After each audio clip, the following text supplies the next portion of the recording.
you going? There was a big orange fireball behind our house, and I made a U-turn. We parked, we pulled in front of our house. Your car's on fire. Yeah, I know. I'm sorry, bro. Everything in the backyard was a big giant fireball. It was a sight I will never forget. Come on, Johnny. I jumped in my truck, and ashes were flying everywhere. It was just windy. It was horrific, actually. As soon as you walked into the backyard, it was like walking back into time. Everything was like furniture. All the vehicles, even if it didn't run, still had a function. Yeah. It was just eye candy. Meet the king of junk, Johnny Agnew. Funky Junk Farms was his castle. This place was quirky and awesome. Johnny even shot a TV pilot here. If it's funky, crazy, wacky, nutty, that's me. I'm the guy. Just call me the king of junk. This is where our home was here. Oh wow! This was there's a basement too down there. But stove is just sitting there. Yeah, old Chambers stove. I've had that stove for 35 years.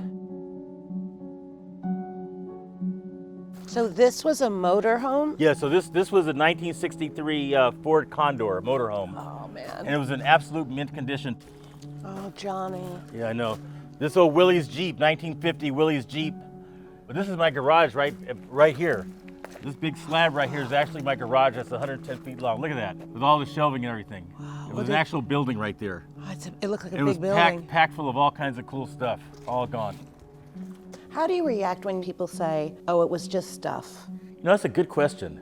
What a great question that is, because, and most of the people that say that have never been there, don't even know me.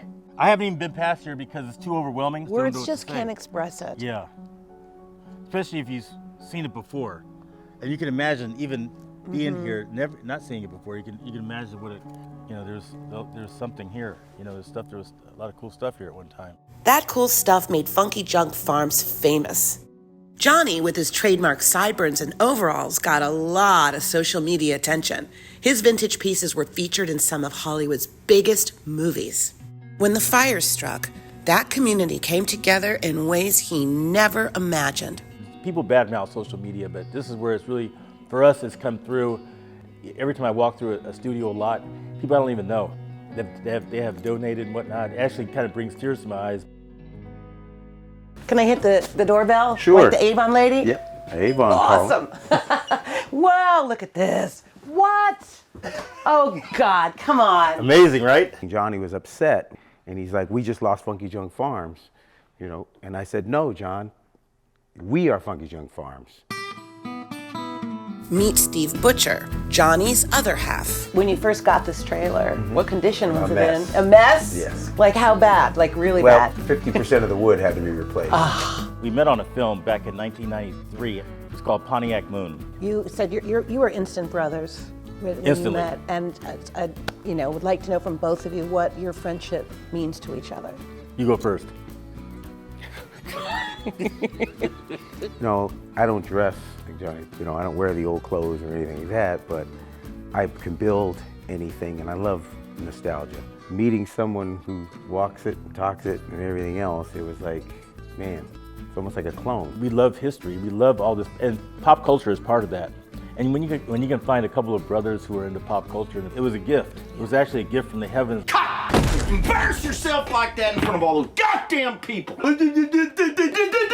I mean, this is it. This is like the pivotal scene in Once Upon a Time, one of the major scenes where Rick Dalton has the meltdown because he can't remember his lines. How did that particular trailer be chosen for that film? So I looked at the period, what we were shooting. So it was early 60s. So I found 4 different trailers and showed them to the director, and he picked the final one. We built vintage trailers. Sure. We built props. So I started this as a hobby. If I had to go work for the studios, I would shut the gate, the doors, and go to work at the studios. And then it kind of morphed into this monster. Funky Junk Farms West, their workshop, is still standing, thankfully safe from the fires. Once Steven got the bug, though, he ran with the ball, and then the rest was kind of history. Steven was a mechanic. He built stuff. And Johnny would take the credit for everything. And I was the eye candy. So it worked out perfect. Walking through the studio, you start to understand what Funky Junk Farms Altadena was. and what losing it means. This is our driveway, and you know, this was an old fish farm. So this was a pond at one time. It's our home. It's our home, but also it's like a living museum. It was just an amazing place.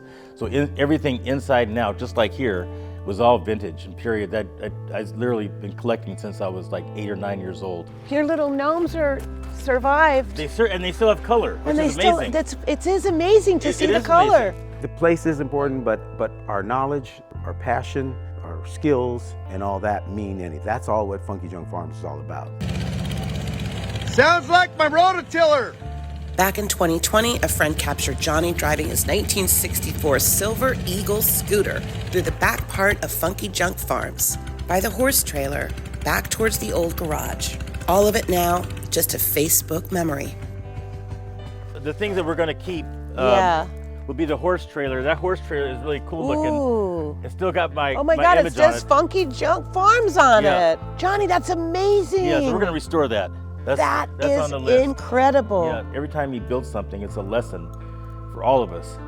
We'll rebuild and we'll salvage what we can. It's just part of you know, history. You know, at 63 years old, I have no choice. We gotta keep rolling with it.